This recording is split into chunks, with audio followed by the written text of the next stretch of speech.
The perfect bite. Yan, lagyan natin ng sili. Yan. Natin. Hello guys, magandang araw. Magluluto nga pala tayo ngayon ng chicken liver recipe. Gagawa natin ng masarap na recipe to. At ituturo ko sa inyo. Tara, marinate muna natin ang chicken liver. Lagyan lang natin ng magic sarap, 1 teaspoon. Garlic powder, 1 teaspoon. Onion powder, 1 teaspoon. Black pepper powder, 1 teaspoon. Paprika, 1 teaspoon. Lemon juice, 2 tablespoon. Asin, 1 teaspoon. Cornstarch, 2 tablespoon. Tapos isang itlog. Make sure lang guys na malinis ang kamay natin o kaya gumamit tayo ng gloves. Halu-haluin lang natin yan. Mix lang natin hanggang sa maging balance ang itsura na ito. Yan. Make sure lang na balance yan. Mag-mix lang siya ng maayos. Tapos set aside natin ng mga 15 minutes. Pagkatapos okay na yan, babalikan na lang kita after second step natin. Okay? Ngayon, magpainit lang tayo ng kawali at lagyan ng mantika. Tapos prituhin na natin ang ating atay. Make sure na hindi siya magkakadikit-dikit para madaling lumutong ang ating atay. Yan.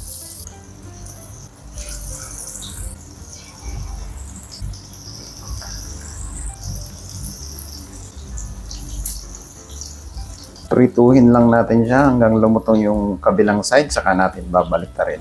Ayun, kapag ganito na ang itsura, yan, balik na rin na natin lahat. Ingat lang kayo guys kasi pumuputok yan. Yan, kagaya niyan. Kasi may tubig konti pa rin yung loob niyan eh. At delikado.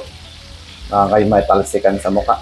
Diba, halim braso, wag lang yung mukha. Yan, ganda ng kulay, diba? Palutungin lang natin yan. Saka natin i-set aside. Ayan, nakita nyo naman. Kapag alam nyo na medyo malutong na nakagaya niyan, set aside lang natin. Lagay natin sa lalagyan na may tissue. Or kung wala kayong ganitong lagayan, okay lang din. Kagandahan lang nito, ma-absorb niya yung mantika. Ayan. Repeat lang natin sa next batch at babalikan ko kayo sa plating na lang. Ayan, kita nyo naman kung gaano kaganda yan, diba? Ito na yung pangalawang batch. Ahon na natin. Yan. Ganda oh.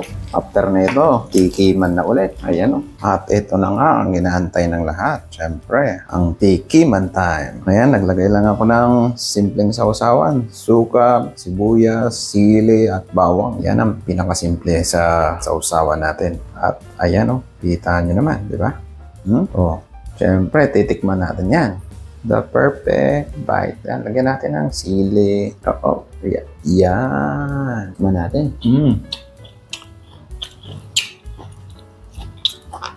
Sarap. Ang tamang pamulutan, pang ulam.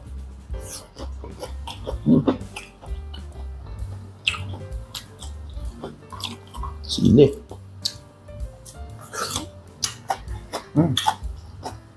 Try natin magkanin. May konting kanin tayo dito. Kinuntihan ko lang at gabi na. Sarap. Ito. Gamitan ko na ng kutsara at di ko makuha yung sibuyas. Ayan o. Natin ng konting sili at suka. Masyado malaki subo. Perfect bite. Sarap. Sana masubukan nyo to. Napakasimple. Pwedeng pulutan, pang-ulam.